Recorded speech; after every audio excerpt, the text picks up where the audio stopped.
হুসাইন একবার বিশ্বনবীরে প্রশ্ন করলেন, নানা বলেন তো নানা, আল্লাহর কাছে কে বেশি দামি, আপনি নাকি আমি?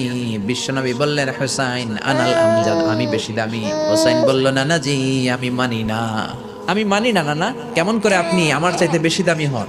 আপনার চাইতে আমি বেশি দামি। বিশ্বনবী বললেন, হুসাইন আমি হলাম নবীদের নবী, আখির নবী, বিশ্ব নবী, আর তুমি হলা আমার উম্মত, তোমার চাইতে আমি বেশি দামি। হোসাইন বলে, নানা জি আপনি ভুল বললেন, আপনার চাইতে আমি হোসাইন বেশি দামি।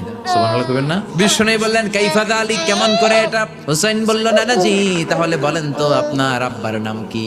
বিশ্বনবী বললেন, আমার আব্বার নাম হলো আব্দুল্লাহ। কি নাম? হোসাইন বলেন, আনা খালি আব্দুল্লাহ, খালি আব্দুল্লাহ, সামনেও কোনো টাইটেল নাই, পিছনেও কোনো টাইটেল নাই।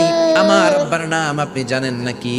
আমার আব্বা হলো শেরে খোদা, দুনিয়ার সব কাফির মুশরিকদের জন্য আল্লাহ আমার আব্বারে বাঘ বানিয়ে পাঠিয়েছে।